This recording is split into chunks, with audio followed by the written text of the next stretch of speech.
You are watching Access LaPorte County, Channel 97. Coming up next is the December 13th, 2023 meeting of the LaPorte County Redevelopment Commission Workshop. You can find more information for this workshop by visiting www.accesslaportecounty.org. We'll call to order the 2024 planning session for the Redevelopment Commission. We'll start this with Mr. Reardon. Thank you, Mr. Chairman. So a couple of housekeeping ideas. Feel free to get up, move about the cabin if you want. The microphone, I don't know if this is on TV or needs to be, but It is. it's on TV, so mind your P's and Q's. And try to get by a mic if you're talking. Yeah, try and be by a microphone if you talk. This is meant to be an interactive discussion about opportunities for 2024. That's it. And you guys and gals have probably participated in strategic planning sessions before and how they work. For the benefit of the public and those here, why don't we just go around the room and introduce yourselves so everybody knows who is. And we're going to start with Mitch Bishop, our planner. Mitch Bishop, our planner. Highly interactive. Highly interactive, right? Introduce the next guy. Guy DiMartino, our attorney. Hi, DiMartino, our lawyer. I'm going to introduce Mary Jane, our secretary. I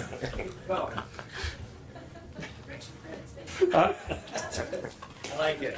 Scott Cooley. Randy Novak, Hey. Justin Keel, Tom Pat. Mark Barkman. Bailey. Hey.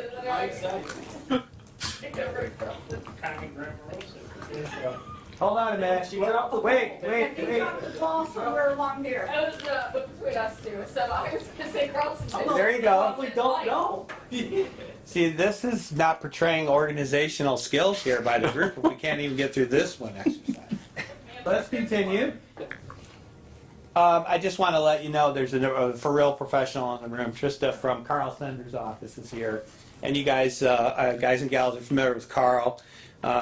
What you might not know is Carl and I have history.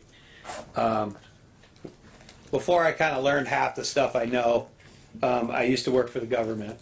And I took a job at Crow Chiswick at the time, and in the state and local tax group, and Carl Sender was the manager at the time, and so I spent a lot of time learning a lot from Carl, and it was he's really is him and his group are a trusted source of information about municipal finance and projects and programs. So I'm glad Tristan can join us, and she's going to be sticking around really for the 4 o'clock showing for the Redevelopment Commission meeting, and going to answer any questions about the TIF deal for Great Lakes Capital and the numbers and how that works. So that's why she's here. And then the group that stops all the projects, the building department, that are responsible for everything good and bad that happens in the county, but also a critical part of any economic development team process. And the group in the room and the team that we have is as knowledgeable and experienced in economic development project finance is any that I've worked with in the state. And I'm not just saying that because I'm involved in it. I'm saying that because the group we have put together wants to learn, has been involved, understands the nuances of government finance and interaction. At the highest level, when we reach out to our friends at Barnes and Thornburg, they know the answers related to tax increment financing, related to methods of contracting, whether that be through traditional means of build, operate, transfer, or traditional means or build, operate, transfer. So you have the horses You have the horses to get accomplished what you want. Your team is also a real estate brokerage. We can buy and sell property. I'm a broker. I have people that work with me that are brokers. We don't do houses. We do properties and buildings and help facilitate infrastructure. We have engineers. We have planners.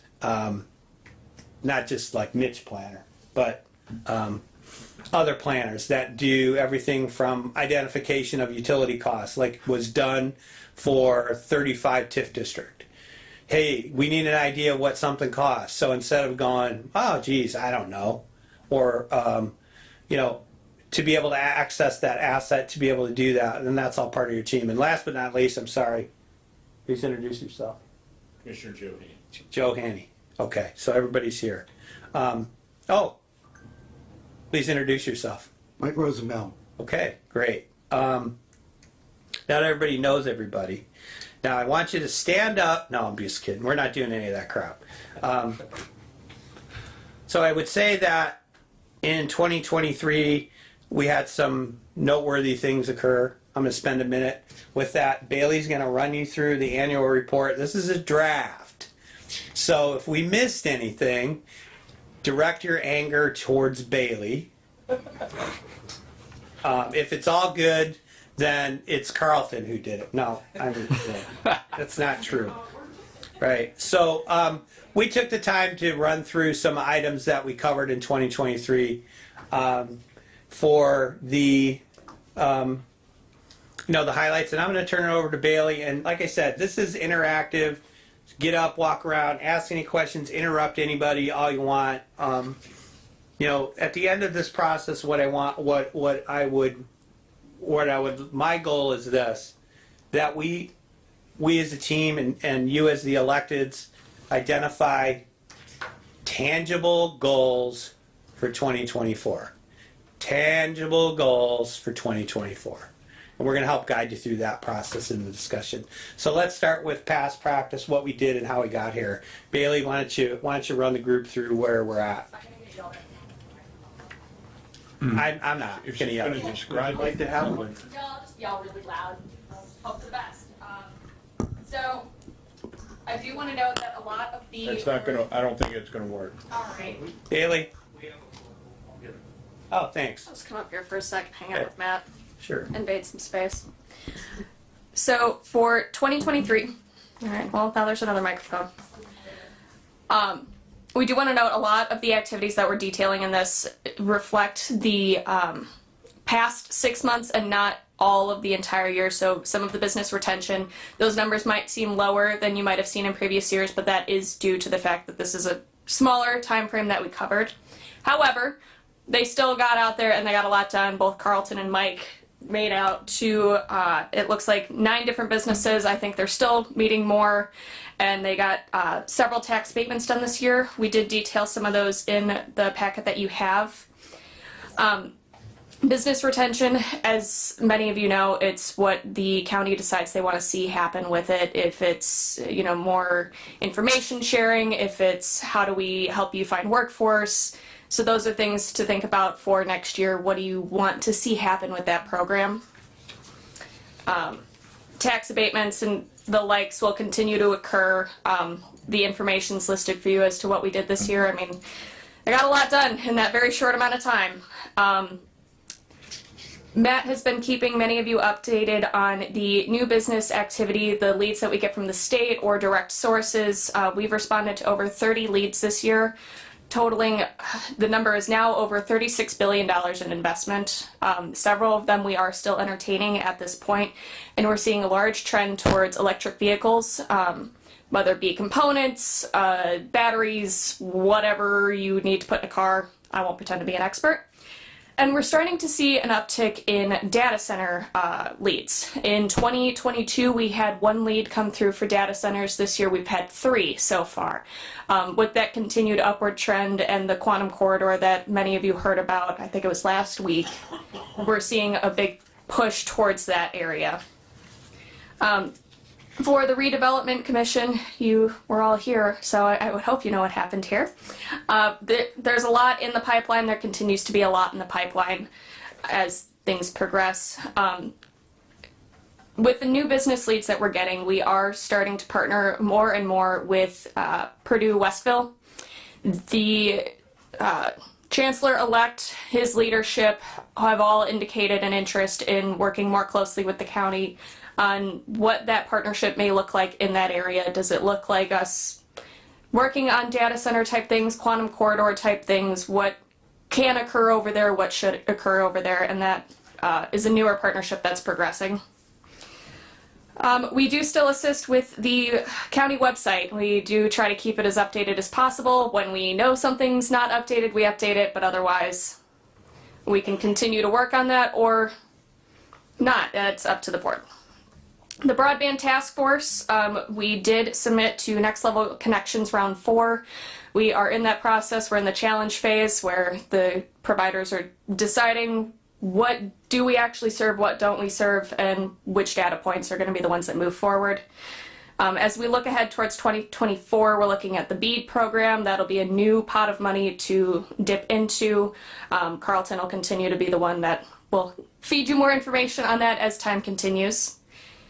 Housing, we spent a very brief period on this year, just due to the various changes that have occurred, the priority changes. I mean, we continue to work with the people that do come in. We can make this a stronger priority moving into 2024. That is up to the commission. We're happy to do whatever you'd like to see.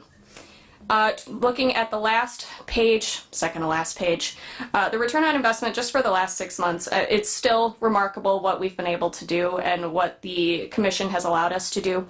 So as we look towards 2024, we're excited to see what we want to get done and where we can go. So thank you. Thank you. Keep it as brief as possible. Thanks, Bailey. Thank you.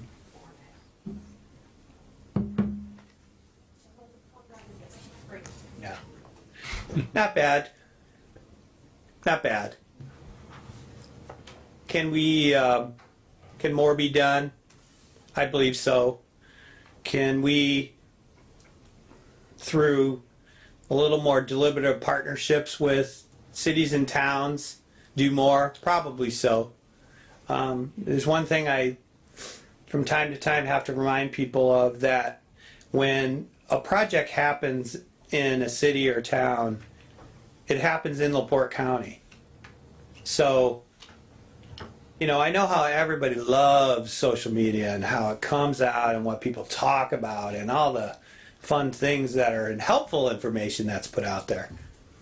You know, the reality is you know, the goal of economic development and redevelopment is really to identify a pathway to facilitate prudent use of government resources, to facilitate private sector investment in a form and fashion that is consistent with your planning documents.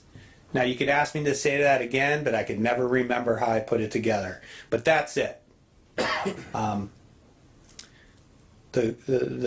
From a historical perspective in economic development and project finance, I've found the most success occurs when the government does something and then goes away and allows the private sector to address their concerns from a market capacity.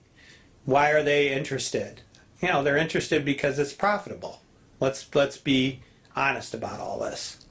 So while nobody's running around telling anybody they're trying to figure out how to end world hunger with this stuff, there's a role that redevelopment and economic development have in this process. And as I mentioned, you know, the team we have, whether it's CDBG grants administrator, and you're like, why am I talking about block grants, CDBG, what does that have to do with anything? Well, when you go to ask for a grant from the state through OKRA, who I oftentimes call ORCA, you need to have a grants administrator. You have two, Mary Jane Thomas and Mitch Bishop. So part of the county doesn't qualify for Okra grants. The rural parts of the county might qualify for Okra grants. So, you know, that's the capacity that you have here. So the departments, plural, have a responsibility to respond to opportunities from one end to the county to the other. Port County is the second largest land area county in the state. We have a lot of divergent interest in the state. You have urban, suburban, rural, ag, and that's what it looks like. All of the things that most elected officials talk about, you have here. I want to help the urban core. You got that chance. I want to help suburban. You got that chance. I want to help the ag community. You got that chance. I want to do preservation. You have that chance. But that's not these departments. That's not this department. This department is to be able to facilitate the expenditure of these funds. So I believe that the process the Redevelopment Commission utilizes, I believe that the mechanisms that the council uses in relation to a modest amount of tax incentives are good. They're adequate. They're responsive. That helps the county to be competitive. I'm not the person that set up the system. You're not the persons that set up the system. The system is competitive, and it matters where projects go. That's how we keep score in Indiana. We track that. We keep taxes. The taxes, you know, whether it's putting downward pressure on a tax rate or allowing different funds to receive more money because of the size of the fund. So de facto, someone's keeping track, and that's how the government operates. So how do we get more of that? How do we get more people? Schools want more people. I have not seen one nor heard of one school corporation in this county that said we are full of kids and I can't take another one. I haven't heard that one yet. Quality of life is also part of what we do in economic development. Why do people want to come to the county is another reason. You know, Mary Jane and I were joking the other day. I think we were talking about site selection and like the key factor of site selection. No, it was in a different meeting. It wasn't Mary Jane, but we have had this conversation. It's like, why do companies make a site selection decision? And the answer is, where does the CEO want to live? And if you think I'm kidding, I'm not. It happens more times than you think. So that stuff does matter here. And what does this county have to offer? I don't know, that lake is pretty cool. Some people like that. You know, national park's pretty cool. People like that. There's a transportation system that was developed a lot of years ago that's still in use, that $1 billion was invested in, South Shore. People like that. You know, there's historic places. There's good people. There's diversity. There's educational opportunities. There's universities.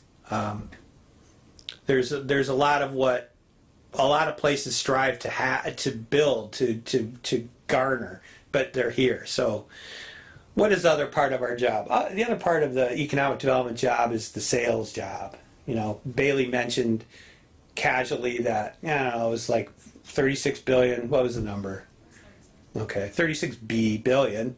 So somebody somewhere is spending this money, right? Somebody is. And you don't have to go too far to see the new Carlisle thing and what they did or had to do it. But I will tell you empirically that without the amount of power available at that location, that project couldn't go there. And so that's where it went, right?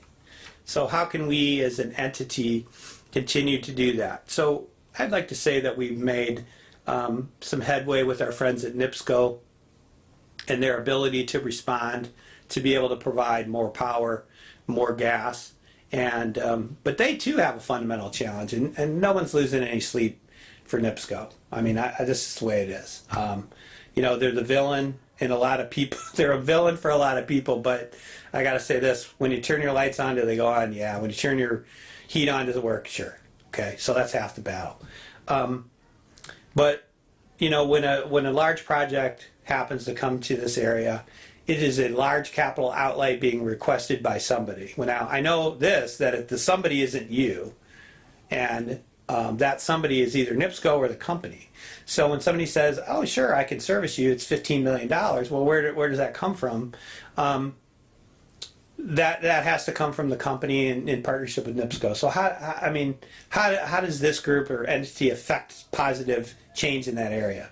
And that's done with our partners down at the Indiana General Assembly and increasing awareness of these challenges.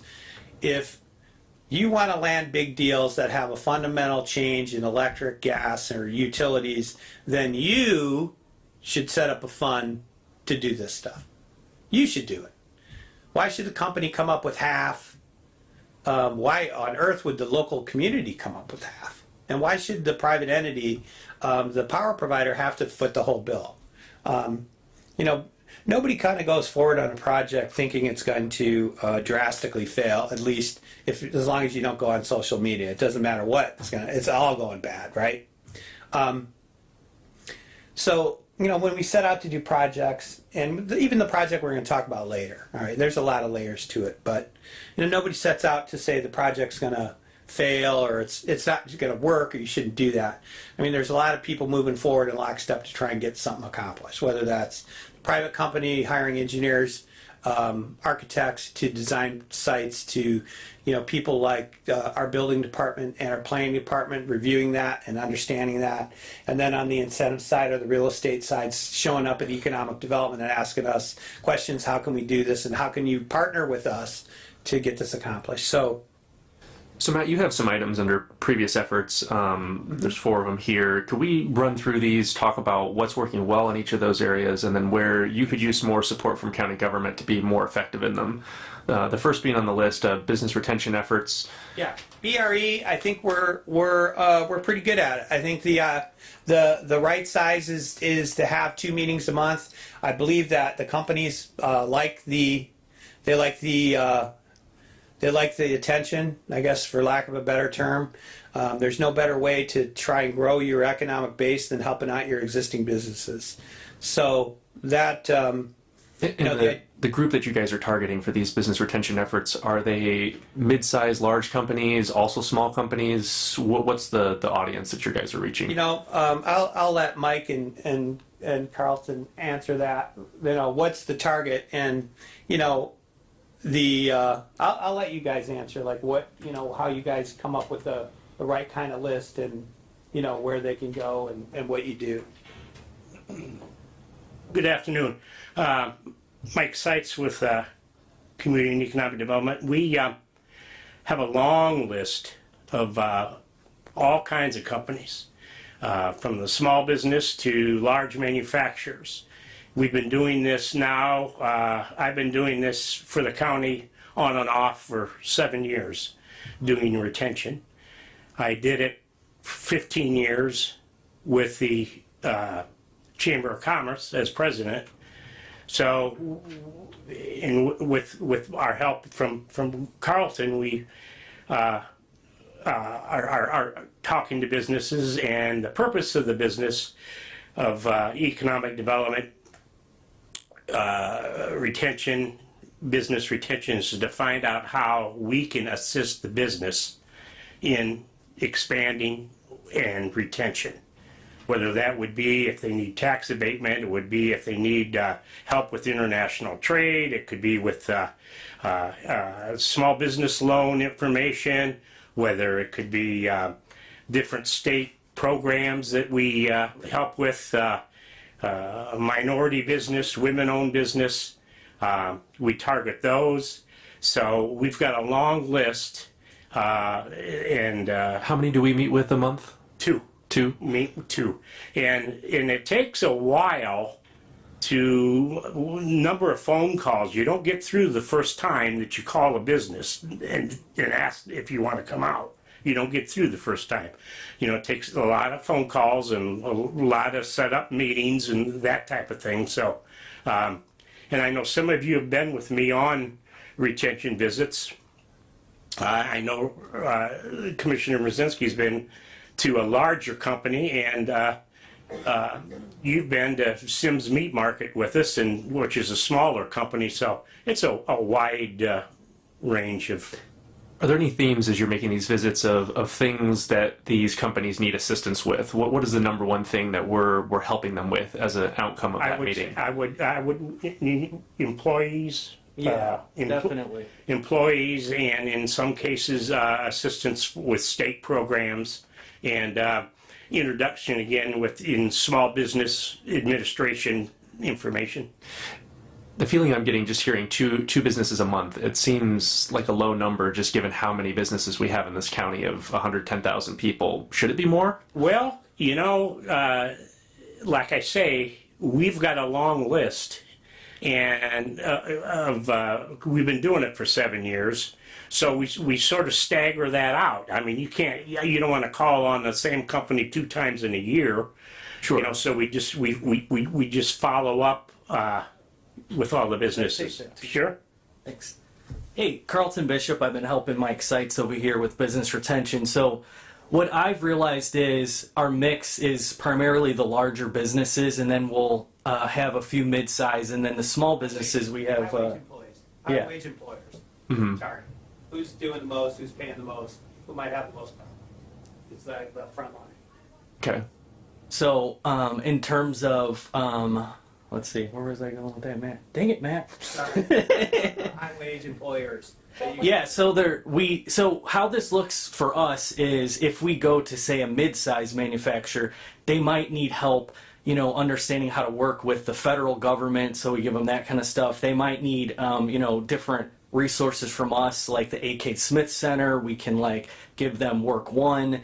But a bigger business, and we've been doing a lot of those just in these past 4.5 months, they need a whole suite of things. I mean, we worked with Jim Pressel to get some stuff done with the the State Department and stuff like that, with Indiana Department of Transit. We just talking to the CEO and different people within an organization. I think me personally, I probably talked with 3 people just in one organization just to kind of outline what their growth strategy was, what their tax abatement's going to look like, if they have a current tax abatement, where is it currently at? And there's just so much more paperwork to do with the bigger one. So, I hear what you guys are saying, and I do agree. Maybe we can hit 3 and we can have a few smaller ones pairing that with a bigger one per month. But if we hit 3 large ones, there's a lot to do. I mean, Doug Davey, that was huge. It took us so much stuff. I mean, I was checking out, cell towers and everything else for them, and they had,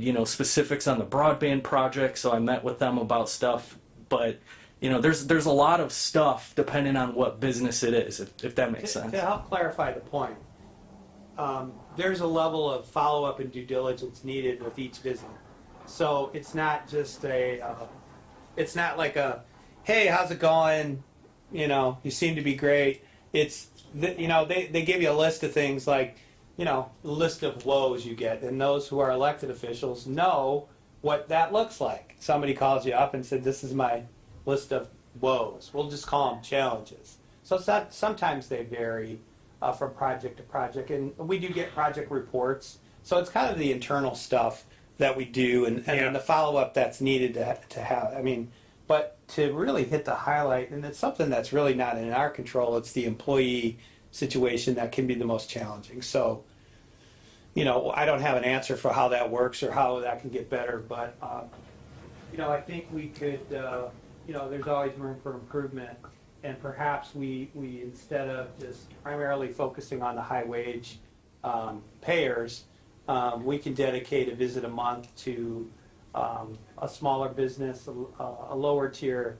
But as you are all probably aware, the follow-up needed for the smaller guy is going to be much larger than the bigger guy. They're less organized by nature. I'm pointing the finger at myself as a small business. Bigger businesses are more organized. They have their professional team put together. But I think we could try to up that to 3. Commissioner. Yeah, I think you did yourself a disservice by saying 2 a month. I know, Mike, there's a time when you did 2 in a day, smaller ones. I know that. And I would encourage everybody on this board to schedule. If you want to go. To schedule with Mike to go and to see what actually happens. When Mike does his report afterwards, where a company comes back and says, after I looked at everything you did and I see all my strengths and all my weaknesses and the things that the county can help me with, it really helps them to take a look at themselves and see, where they're going and what they need. And when he said talk, they all ask about they need more help. They need help that wants to come there and knows how to go to work. But it might be something as small. I remember one where the guy says, "Yeah, the county was working on the highway, on the roadway down here, and for what they did, they got water running down the side of the road and running off, and it's causing a problem." Something as small as that.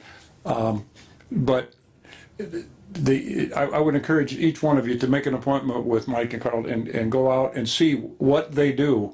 It really is amazing. Mike just kind of comes in and takes charge of the place, and a lot of people know Mike from all of his years doing what he does, especially with the chamber, and he gets an instant rapport, and they start talking, and Mike lets them talk and ask them questions. They keep talking more, and pretty soon they're looking at each other going, "This was a really good idea."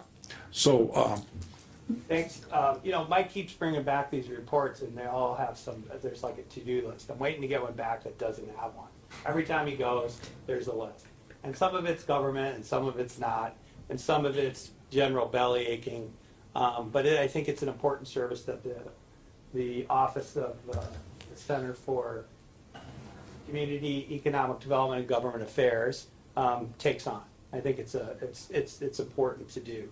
And I always feel that, some of the knocks on what happens in and around economic development say, you have this, there's always some big groundbreaking or, pageants related to a new business coming here. But, I think you look at the abatements and the process and what happened this year. These are people from town, people here, expanding their businesses and doing more growth. And some of those are born out of these site selection visits where like, hey, I'm thinking about adding on. I'm thinking about, like Van Air is a good example. I'm thinking about adding on 100,000 feet. Now, some of us in this room remember when those guys were in a small building in the Pines and thinking about what to do.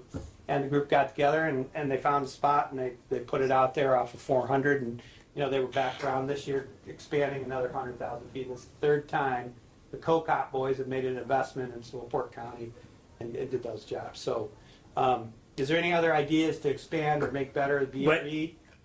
Business attraction is very, very important. But I think just as important or even more is business retention and business expansion at the local level. I mean, that's where, I feel our loyalty is to our existing businesses that are already in our community. So absolutely, you got to keep our foothold. That's why I just like back in the day when I serviced the chamber members. That was my primary commitment, was to help our chamber members. Well, my primary commitment and along with the team is to help existing businesses. That's what we're here for. Yeah, it's kind of funny when you walk in and talk to them. You would be surprised with how many were like, we do have an expansion plan, but we've been sitting on that for a year or so, and we don't really want to go forward. So it's our job to say, hey, is there anything we could do to help you move forward? Are there any obstacles that we can kind of overcome together? And they don't even know all the incentives to get that done. So, I would say that's the huge part is it is the low-hanging fruit. It's fun when a big business comes in, but the smaller businesses have already invested here, and there's so much that they want to do and expand and get bigger. So, but I think if you look across the state and across the nation, any good economic development program has a business retention and expansion part of that program. For sure. It's so important. Does anybody else have questions for this? One of the things, what else you asked, what else can we do? And one of the things, it's really nice when we have you here and we get to speak about things and find out how things are going. But we're doing it on an annual basis at the moment, and I'm going to suggest that maybe we do it on a quarterly basis where we just get a little update. Maybe there are some unusual things that you're hearing when you're visiting people, because if they're ready to move forward, we start hearing about stuff. But if they're not ready to move forward and there's something negative that we need to help change, we don't know what we can do to help make that change and move the needle from we're not going there to we're going there. So good suggestion. It's just some sort of communication somewhere along the way. Sure. And it's not like I need to read every report. I'm not asking for that. So much paperwork. I know. we You gave it to Mike, not it. Yeah. So it's just that, no, it's very refreshing, but at the same time, if there's something that could possibly be. Sure. And Mike, you've always been good at inviting people, so, you know, I know that I have a couple times wanted to go but couldn't take advantage, so, but it is a bunch of communication from us with Mike to find out when he's going, and to actually be on the radar by having a conversation. So some of that may mean us communicating with him, start that communication of the interest, and then Mike is very good at follow-up and follow-through. So, you know, those experiences for us on here can also be enhanced, as Mr. Brzezinski mentioned. I was going to close that, but go ahead. I just want to echo on that, but I think the businesses like it also when elected officials come along with Mike, and it sends a good message that, yeah, we care about you, so. That was a thing that where, one of the places that we visited, when the guy, not tooting my horn here, but the guy looked at him and he goes, well, I'm impressed that a county commissioner took time out of what you do to come to my place and see what we do. So to your point, and one of the things that I thought was really cool is one of the places that we visited, the owner, the guy that owns the place and named the company after himself, and he's walking through the plant. And it's not the kind of job that most people want to do. It's kind of dirty. And as he's walking through, he would see an employee to go, Matt, how's it going? How you doing? Is your wife feeling better today? Charlie, how's it going? How's the kids doing? This guy talked to every employee. He knew them personally. He's asking about their family and stuff. That's the kind of quality people that you meet when you're doing these visits. And it was so worthwhile to go. Thank you. So in the interest of time, and also this is not a one-way street. So I would ask that the members of the redevelopment commission, the council members that are here and the commissioners there, go on at least one BRE visit next year. One. And you can have more than one, and God forbid we violate Indiana Code 531, the open door law. We'll figure our way around that, okay? And we can get it scheduled, but I would like to have everybody participate and go and do at least one. I think it'd be important. I think it'd be worth your time, and it helps raise the profile and awareness that the government is actually, we are the government, we're here to help. You're gonna show up at their doorstep. It's gonna maybe change some minds about that. I think that would be a good way to do it. Well, if there's like 5 people all showing up at the same time from the government, they're like, all right, hide all the stuff. We're not giving them any information. So Yeah, we do. You have to be a little bit careful. Yeah, we to have make to be sure careful. it's not that many people. Yeah. Yeah, we don't want to feel like we're ganging up. We're like, so, sir. They're like, oh, I think we're done here. That depends on what company we're visiting. So let's turn our gaze to housing, because that's a big topic that's been discussed a lot this year. Big topic, new state law. They threw a bone to anybody who wants to give it a go with residential tax increment financing for the people on TV and for those in the audience who don't know what it is. It allows for the capture of property tax to be used to pay the debt for infrastructure at the location. Matt, could you get a little bit closer to the mic? Sorry, I'm just going to walk around with this. Hit the hold. The mute or the select? Whatever, okay. Sorry. It is the use of property tax dollars to be collected and remitted to pay for infrastructure at a subdivision. So there's some people that, like one of the board members here that's an entrepreneur who's done subdivisions, and not to put him on the spot, but Mr. Parkman, would it have been helpful to you to have a financial partner in putting in subdivisions for you, and would you have been able to act quicker and build more? Yes. There you go. Simply said, yes is the answer. So the goal, there's a housing study done, and we appreciate the information, and we got the information. So, you know, what are we doing what are we doing with the information? So we talked a little about it, and Justin and I kind of went back and forth, kind of an idea. We're going to do a little bit different approach, like reach out to the people who own the land first, or do that. But like, I would recommend that if the goal is we want 500 new housing starts, in and around the county, then that'd be the goal. And the direction to the Office of Economic Development and Redevelopment is, your job is to figure out the financial process to make that happen. Your job is to figure out the real estate portion to make that happen. Now, I read in the newspaper, the city of LaPorte is contemplating a new subdivision. I'm like, that looks great. Does the city have the money for the water, sewer, sanitary? I don't think so. Can the county participate with projects? And guess what? Remember what I said earlier? It's in the county. Yeah. Should partnerships be created in the area of housing? You bet. Now, there's going to be a certain subsection of people that want to buy a house in a rural area, and LaPorte County has that availability. That's not this.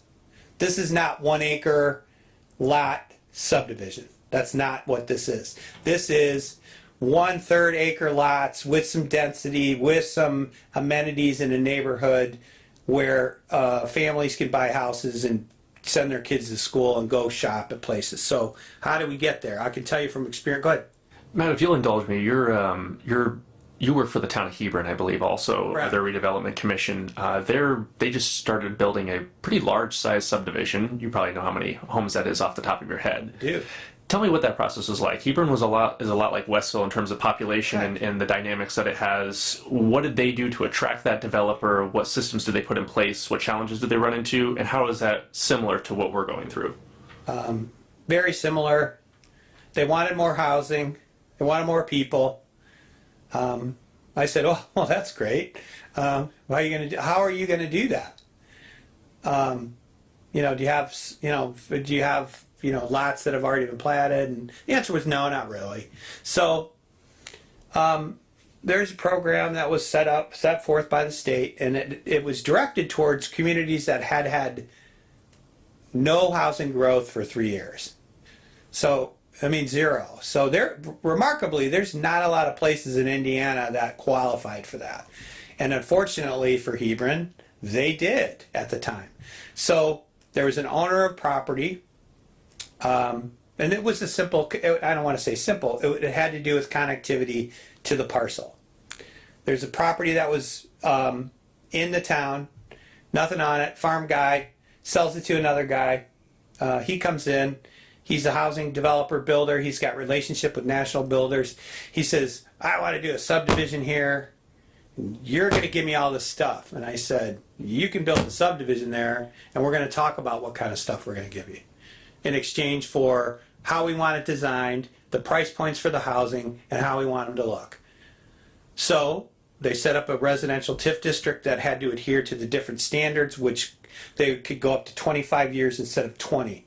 So just to streamline it down, the developer had to come out with his check, cash. "All right, I'll buy the $10,000 bond." Part of the negotiation with the town of Hebron was this: town needed off-site improvements, water, sanitary, to facilitate the investment. So we took part of his $10 million and put it into the town's cost and gave him the rest to cover his cost for water, sewer, sanitary in the district. Flash forward. Nobody in the town says they're never going to do it. This is where we started. No one's ever going to do that. And then they're like, "Who are these people who are going to do it?" And then they're like, "You're going to ruin our town." We went from nobody's ever going to do it to, and this is a small, vocal minority of people. But they showed up at the meetings and said, "No, you're ruining our town." Well, at the end of the day, what happened was this. The developer designed the subdivision in partnership with the planning department. The developer worked with the building department on the materials and type of product. They work with the sanitary district and the water to develop a subdivision that will be 248 new single-family houses. School couldn't be happier. It worked out so well that the developer is going to do another 300 different kind but similar single-family, some duplex, kind of what Dermody had in the paper, the city talked about, a mixture. And the town now is like, "Whoa, you're kidding." So when they signed on the dotted line and all this got done, they said, "There's no way these guys are going to build 20 houses in 2023. There's 20 houses that were built in 2023. Are they all sold yet? Nope, but they built 20 houses. So that's how it worked, and that's how it could work here. That's kind of some of the back and forth we talked about. Randy had brought it up a year ago or a couple years ago, and I said to Randy, I don't think you're in those kind of dire straits in your county to qualify at the time. Well, and at the time, they had the restriction, you can only do it once in the county, so So it it had the right location. Even more so though, you wouldn't have qualified. You know, you weren't bad off enough. So the state changed the law, allowed you have a 4-year window to do this. And that would be a definite recommended task to work with the development community and to get this done.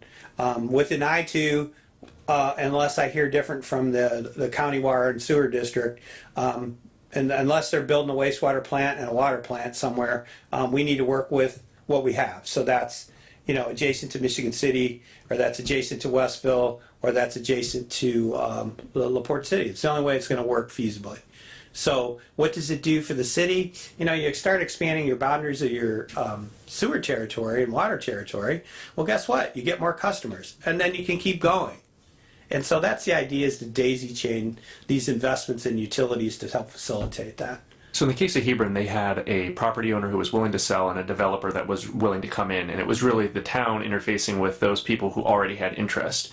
In our case, do we have properties that are willing to be sold and developers who are willing to come in? Is that the first hurdle? Well, legitimately, where it started with Hebron, nobody knew that they wanted to do anything until they started marketing that they wanted to do that.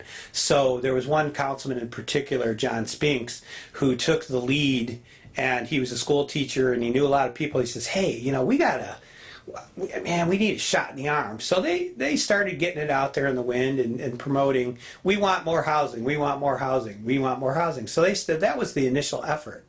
And then, you have people that hobby farm and corporate farms that, they're willing to sell their property, and that's really how it came together.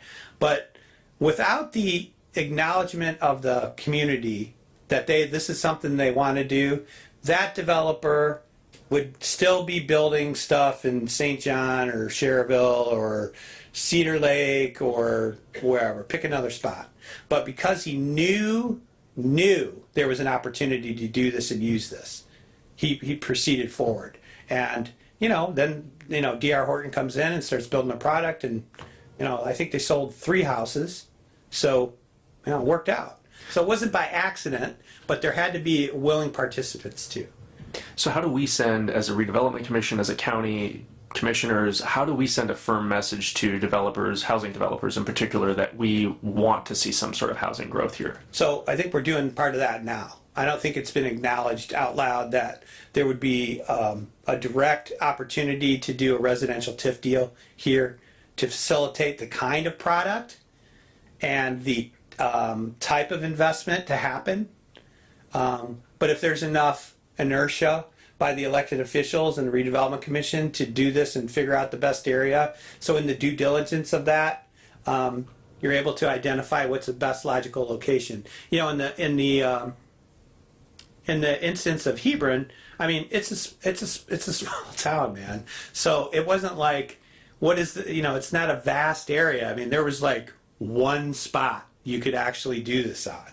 So it wasn't without them having to annex and do a bunch of other stuff. So I think the path we started on, when Randy started, he goes, we should do this. And I said, we should, but you're not going to qualify. And then they changed the law, and they're like, okay, now we can do it. So we do need to connect the willing seller. We don't want a repeat of some consternation that can happen at a plan commission level. This needs to be something that's relatively celebrated and not maligned every time it happens. It's just got to be willing buyer, willing seller. Project happens. We're going to invest X. This is what's the outcome is. I don't mean to oversimplify it, but it's our job to make it that simple. So what could we do is that we do have to identify the geography that can handle the demand for water and sewer. And the school district, check the box, they're okay and they want more students. And then to bring in the development community. We need to show them. When I talk to representatives from D.R. Horton, they're like, Matt, we need to build 4,000 houses in Northwest Indiana in the next 5 years. I believe they're going to do it. I just don't know where they're going to do it, and I don't think they know where. So it's our job to create that the inviting opportunity and create the area. You know, whether it's enacted immediately or we have some suggestions for multiple opportunities to do that. If we want more population, if you want more people with income, if you want more people to shop, if you want more kids to go to school, More workers for companies more that want to workers come for there. companies, if you want that, then this is a good way to try and achieve it. If you don't want that and you're worried about why are there tax incentives and what about then this isn't for you. I think there's a greater purpose that gets served by understanding the long-term benefits of growing the population and having the type and style of housing and the kids in your schools and the people at your stores than simply a property tax check, which you've been relegated to your both hands and one leg tied behind your back at this juncture. You know, it can't get any lower than 1%, folks. So that's how we would do that as far as the housing. So do other people here have concerns or questions or things that they want us to target our discussion about housing to? My only, we just briefly discussed, and we don't need to do it right at this moment, but finding the willing sellers is kind of, I don't know if that's just going to be an automatic as we start developing, or is that when it's part of our conversation when we start deciding where we want to have this? And I see. So, I do a lot of work in other counties. You need to change your reputation. We need all the stakeholders in this county to be committed. We need the planning department to say, we're going to work. We need the building department to say, we're going to work. We can't have the planning and building department doing things, and then it's coming to the commission, and then you have remonstrators all over the place, and it just looks really bad. What you heard about Hebron was that once they got this, you had some naysayers, but the actual government, the people in the government went behind this. And they did it. They didn't worry about voters because they knew in the long run people would really want it. So that needs to be the big commitment. If you go off of Klein Avenue right now, off of 231 going south, you have D.R. Harton, D.R. Lennar. Whether you want a big builder like that or not, but those are the people who can finance, a subdivision like that. If you want 10 homes, then you're going to have a custom builder with the with the 1 acre lots. But that's not this purpose. So if you want to court the Lennars of the world or the D.R. Hortons of the world, you're going to have to change the mentality that we have here in LaPorte County. And the only way to do that is through y'all and you and the commissioners. Lake County's done it. I mean, if you go south of 231, you can go all the way through Cedar Lake. You can go all the way down to Lowell. Take the 9 mile stretch. Just take a ride. Go there. Go to Klein Avenue off of 231. Then go through Blaine. You'll just see Lennar, D.R. Horton, some of the big builders that have the capital. If they can do it, talking about politics, if Lake County can do it, LaPorte County can do it. I think one of the... That's the takeaway. County could do it, but nobody wants a hassle. I mean, honestly, at the bottom of it, nobody does. So, I got we need willing buyer, willing seller. We need to target residential. The willingness to use TIF districts. We got to have utilities. We want the population at the schools, and we need to bump up our perception. We're looking, people watching, developers listening. We want housing development. We'll help you and work with you. You're not going to get to the end of your due diligence and find out we're not going to have the willingness to do it. Otherwise, you guys, I throw out oftentimes, you know what the score is right now. So, no, that could always stay that way. But, we've seen this happen at KIP. I mean, before there were a lot of factions, now people are coalescing and they're coming together. So it can be done. It can be done. Do a little sidebar, something that I've been beaten on for, I don't know, a lot of years, is our code enforcement. It is not moving fast enough to suit me by a long shot. But it's another factor when people People want to live in the country. And when they drive around in the country and they see 5 junk cars and blue tarp on the roof that's been there for a year, it turns them off, and they don't want to live there. And they don't want to live next to that kind of stuff. And it's something we've been working on. We need to improve our ordinance so that we have something so that when somebody comes in and turns it into the building commissioner and says, you go look at this place, and Mike goes and looks at this place, or he sends Inspector Callahan out there and they go, yeah, it's a mess, and you send them a threat letter. We really, you're working on faith that they're going to take it serious, but they don't have to because he really has nothing to back it up with.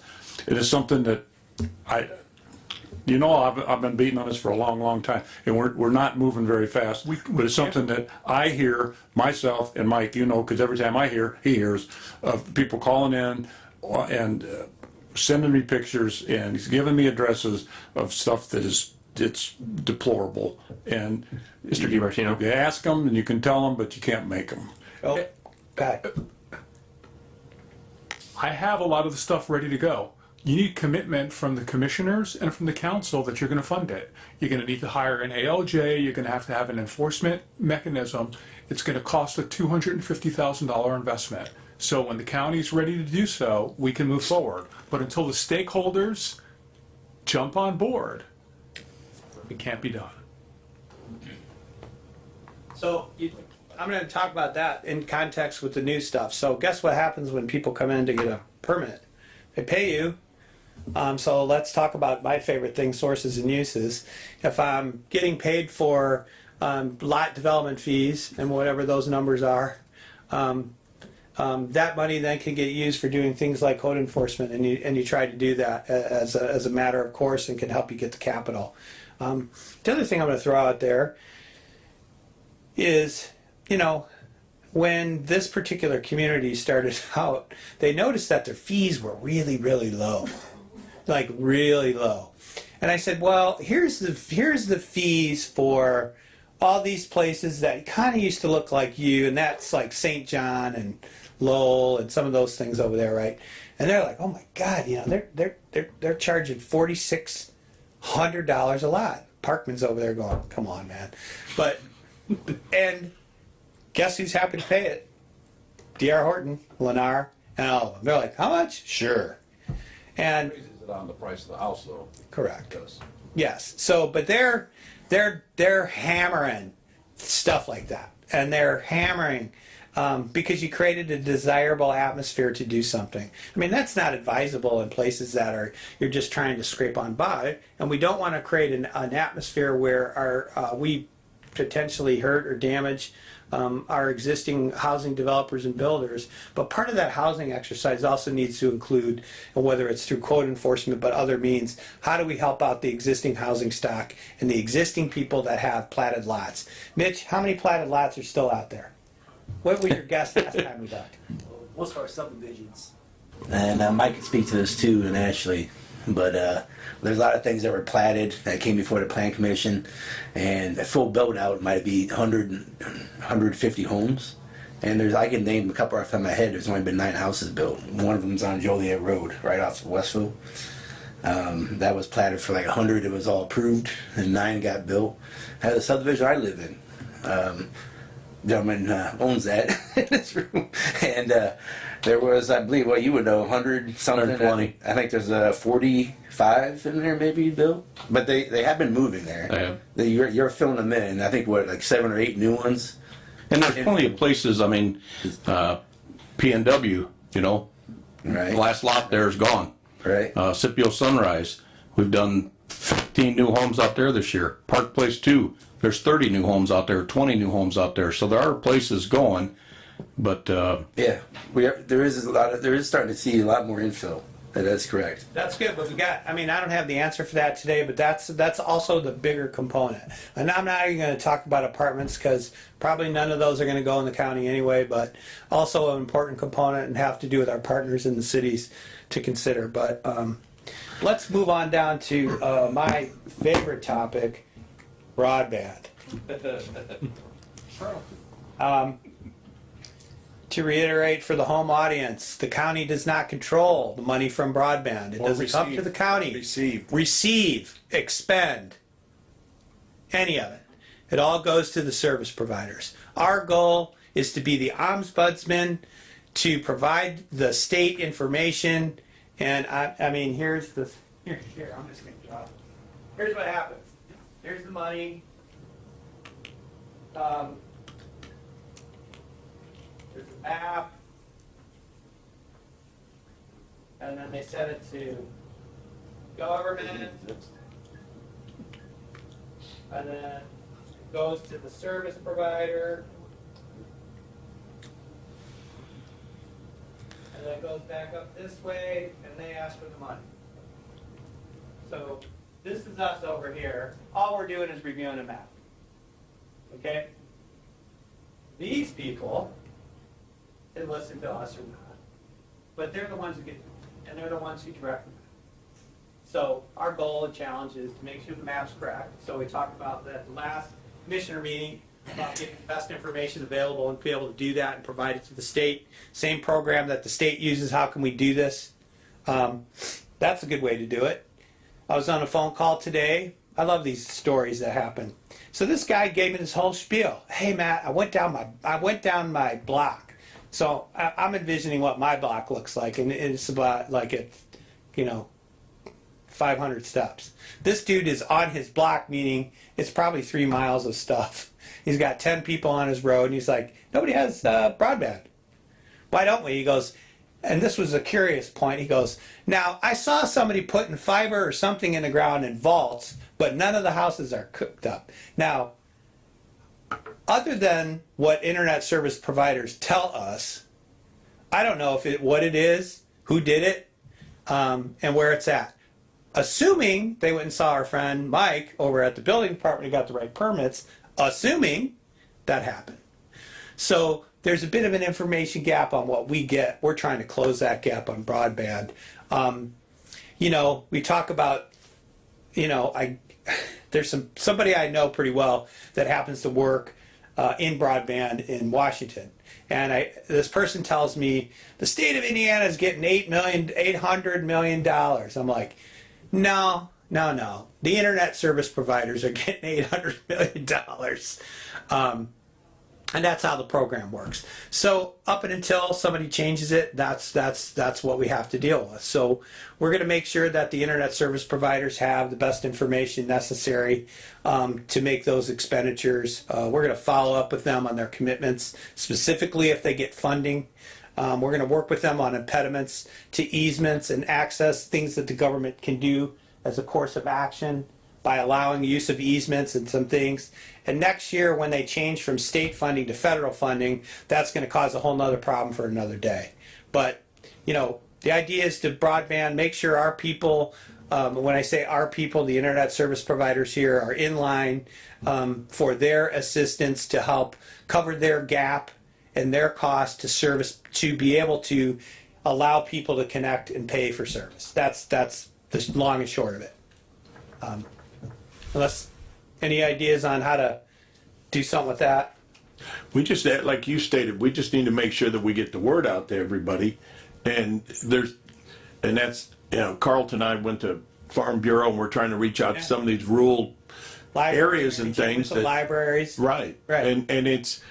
And people don't realize that the county's not the one with the money and the county's not doing anything. Right. We're doing our part to try and get our community serviced, and that's pretty much what we're limited to doing. So absent the county jumping on and creating a network like they have for roadways, which at this juncture, seeing the amount of money that's been spent and the availability of new money, I'm like ready to switch from my normal stance, which is I think the private sector could do it better on this one, to I think the government maybe be able to do this one better, because we know where the roads are. Mitch has a map. We got a GIS. We know where people live.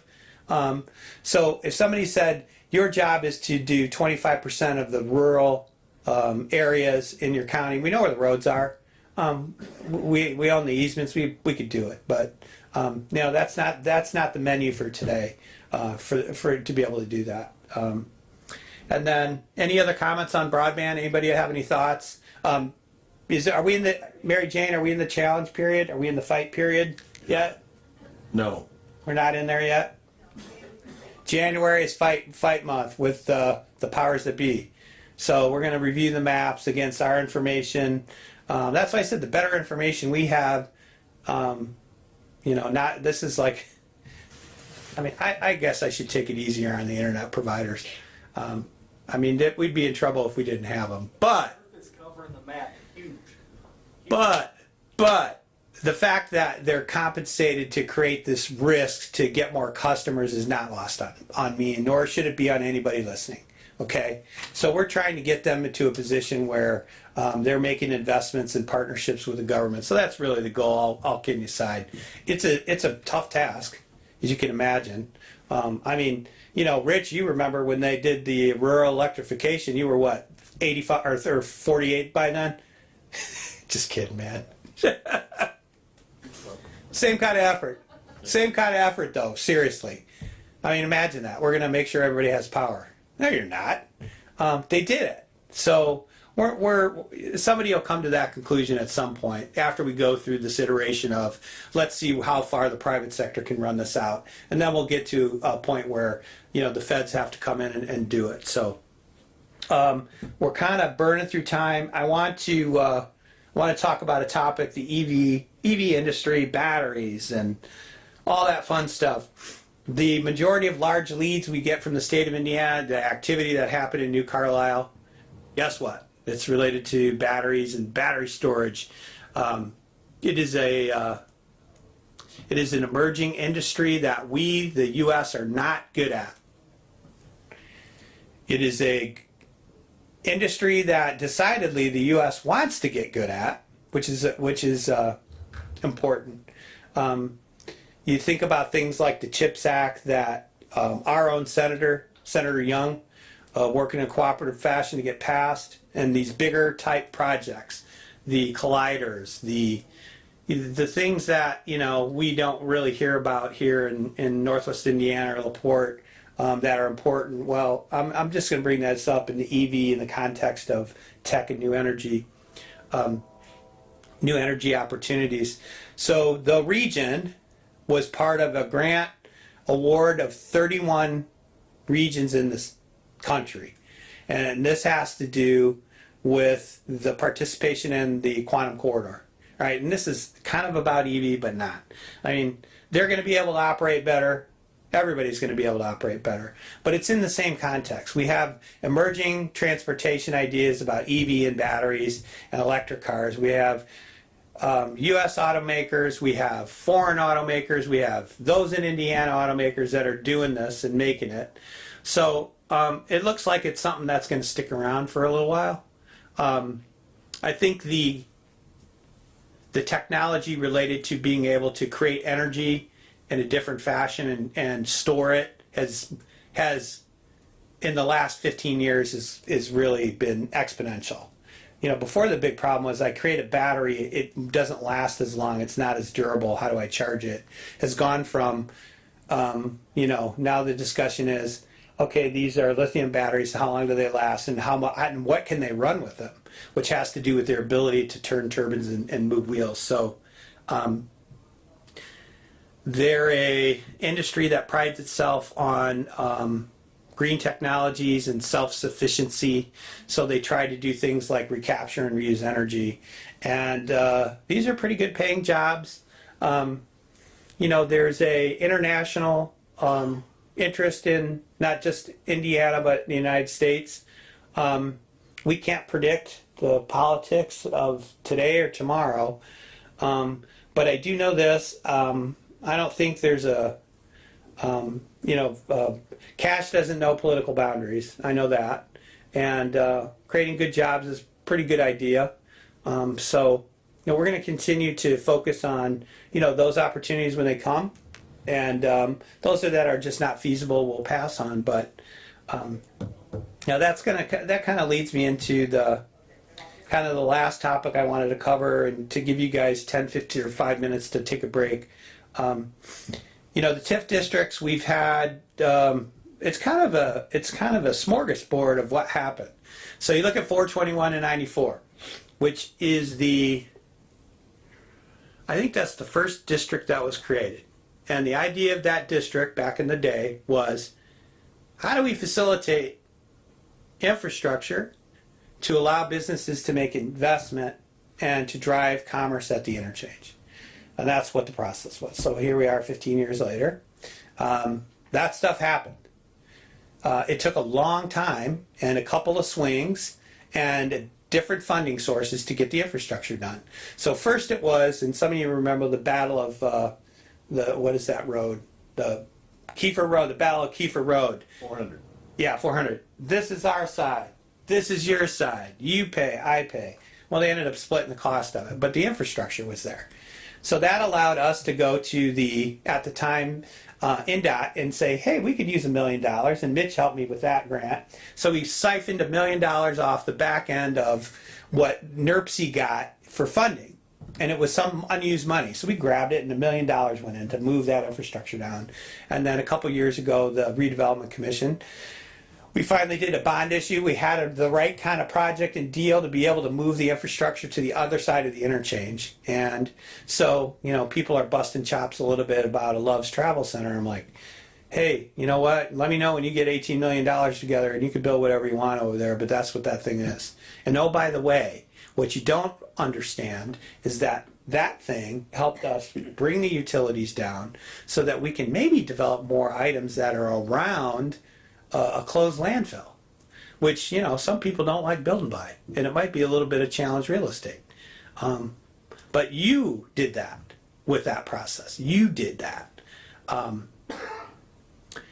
We have another project we're going to hear about in a few 20 minutes or so. But we also have the ability to extend that. The utilities are there, and that was the key. 39 North, come full circle. That was created to do what? Extend water and sewer to do more development at an interchange. Same concept. I'm not that smart of a guy. I just repeated the same thing multiple times. Get the utilities to an interchange to allow for development in an area that has vacant property. Pretty straightforward. The city and the Conservancy District are come together to terms. This will be a city-operated utility. They annex some property. Great. The goal is still the goal. Now the initial goal, extended. Utilities are going to be extended. Who's responsible for that? Instead of the county or 39 North or a private entity, the city will be. And that will allow for more growth and development, which is the goal. Kingsbury Industrial Park, pretty good success story. You all should be proud of yourselves. I'm glad the rail folks will be here to hear about it, but I can tell you from where that place started, and Guy mentioned it, Kingsbury. I mean, you couldn't get those property. Mark knows those people wouldn't talk to each other on a good day. On a bad day, I don't know what would happen. I mean, I tried. I've gone out there and yucked it up, and it just wasn't coming together, honestly, until the county took some control over the asset, which is rail, which is key. Until the county started talking about, hey, look, we're done with this roadway nonsense. If you guys want to pretend like you own them, then you take care of them. Well, then nobody liked to hear that. So suddenly we're getting some cooperation. When we asked the state for money, they said, all right, but you promise you're going to get this rail in order, and it happened. And then it went from that to what the council did was, we'll front fund that money for CSX, but Matt, you figure out a way, if that doesn't work, what happens? And then we had two private sector guys sign on the dotted line and say, if that doesn't work, I'm willing to pay it back. And that was JBC Rail and Kingsbury Elevator. So that you aligned in this district that has arguably 1,000 acres of property to be developed on. There's some of the parcels out there. I've literally have 3 transactions backed up on the same parcel, and I keep telling them all, you better write an offer to buy the land. We had a strategic sites project done by NIPSCO that provided us wonderful marketing materials. All the data about it, all the stuff developers want to hear. Geotechnical, environmental, proximity, availability of utilities, capacity, location, transportation networks. It's all in a big document. It's fun reading if you're a weird person like me who likes real estate stuff. but the site selectors appreciate that. You know, we got that in hand. We're cleaning up some remainder property issues. The council used the abatement as leverage to Mr. Lundborg to give us a piece of property. That was good, needed, kind of a painless process. We also appreciate his $2 million of investment. The last project, 35 and 94, I think the idea was to go back to the new administration in Michigan City and ask, do you think you would like to have more customers? And do you think you would like this kind of customer to tap into your utilities and to have that discussion and see where we end up?